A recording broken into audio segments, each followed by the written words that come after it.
Hey everybody, I'm here today with Max, the mighty Blue Orthodox, and we're going to be talking about Homefront: The Revolution, specifically the co-op multiplayer mode, which is called Resistance Mode, which is unfortunately not the campaign.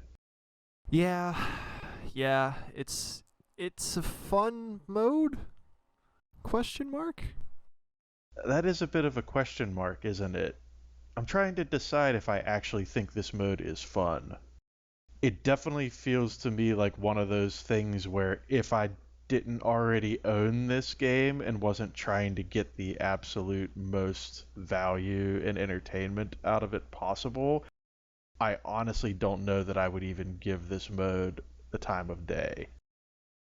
If I were looking at this as a separate standalone product, or as even like a free to play game on Steam, I don't know that there's enough interesting going on in this mode for me to even justify spending my time on it, much less any money. The overall instances I just don't really feel like are very interesting, and at least they never really hit the mark that the campaign proper does.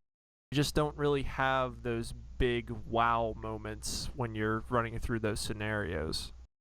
Yeah, I wanted to take a day before we did the recording for this and really process and ingest and come to terms with the disappointment of finding out that the campaign itself wasn't cooperative, because that was really a pretty big blow, I know, to both of us finding that out. And I know I can say with certainty that my initial assessment of resistance mode was very much colored by that disappointment, to the point where I knew as we were trying to play it yesterday that I was being perhaps unduly harsh on it, or perhaps hyper or overly critical of it as a result of that disappointment. But I have to say, even having given it a day, having come to terms with that, and now looking at it objectively in terms of what value does this mode actually have or bring to the table, I'm still kind of struggling to see how any effort that was put into this as part of this overall package was effort well spent. Right off the bat, you already mentioned it. We were really counting on this game's campaign to be cooperative.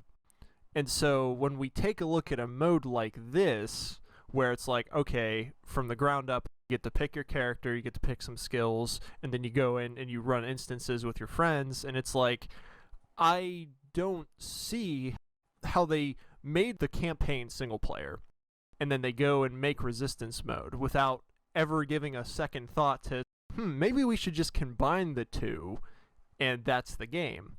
Mm-hmm. Because I think it would have been a much more fun experience to do it that way. You're just some random resistance fighters, and sure, you follow this relatively linear story arc, but at least you're still giving the players the freedom to do what they want with their character, and still giving the players also the ability to play with some friends and experience the campaign cooperatively. Mm-hmm. Yeah, I think we've thoroughly established and made clear at this point that that is absolutely what we wanted from the game. But I feel like even if we were to divorce that out of the equation for a moment and just pretend that that wasn't what we wanted, and just look at this mode and say, what, if any, redeeming qualities does this mode have? I'm really struggling to think of a scenario where I would think of playing this as opposed to any of the other co-op experiences that I already have access to. Can you think of anything that happens in this resistance mode from a cooperative gameplay standpoint that justifies it or makes you feel like, oh, I'd rather play this than, say, the co-op missions in Warface, or a Left 4 Dead, or a Vermintide, or any of the other four-player instance-focused co-op games that are already out there? I really don't think I could say that. because at least those other games, specifically Vermintide, because this is very much a game, Homefront the Revolution, that is, where these instances that you go through, you're gaining money, and then with the money that you gain, you open up these cases to get vanity items, possible blueprints to weapons and things like that. But again, comparatively to something like a Vermintide or like any of these other games, I feel like those games were already built around a deeper cooperative experience and put a loot grind into it to give the player another carrot on a stick to chase. In this game, it's just a little too basic. There's really not a whole lot going on here, especially in terms of the resistance mode. It's too cut and paste. None of what's really going on in these instances, or even in the skill customization or the weapon items or any of that, really differ itself enough from any of those other experiences to really stand out. I think the other big thing for me that really kills it, because I generally agree with everything you just said regarding the uniqueness of the mode, the other really big issue for me is you have a lot of the technical hiccup carryover that we have seen in the single player portion of the game, where you get hooked on scenery a lot, cover doesn't always work properly, line of sight for the enemies doesn't seem to always work properly. There's enough little technical issues and hiccups in this mode.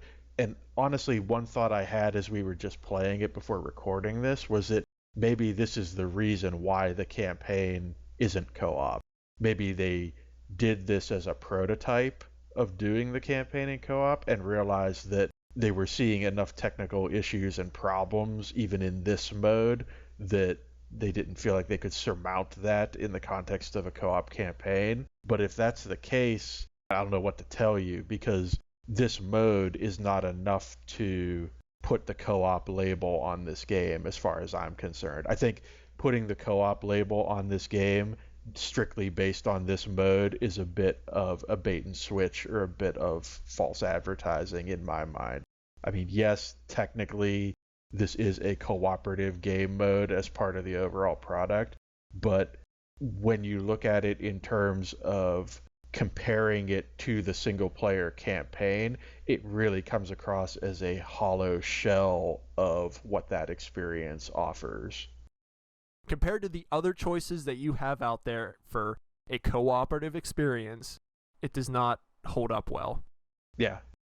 I hate to be that blunt about things, and I generally like to leave a little room for interpretation or a little bit of room for personal taste and that sort of thing in these assessments, but I have to say, just straight up, honestly, my opinion on this mode is that it really doesn't add anything significant to the game, and I really wish they would have either concentrated on making the actual campaign co-op and nixing this mode entirely, or if for whatever reason they didn't feel capable or able to do that, maybe they should have gone with a straight up competitive multiplayer mode or something more simplistic in the place of this, because this resistance mode as it stands exists in this sort of no man's land between what we actually would have wanted from this game and what anybody else would likely want.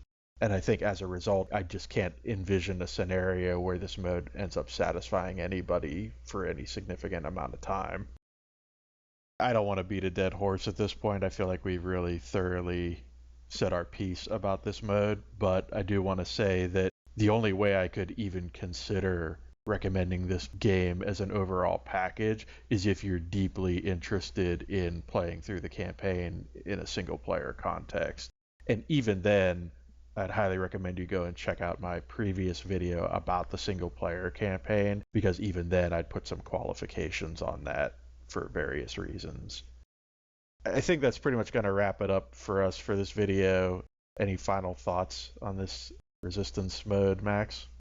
I think that if you go back and watch the footage, we've said our piece. Indeed. As always, if you have enjoyed this video, be sure to hit that like button. If you'd like to see more videos from me in the future, be sure to hit subscribe, and I will see you next time. I'm back in the You better game. get out of there.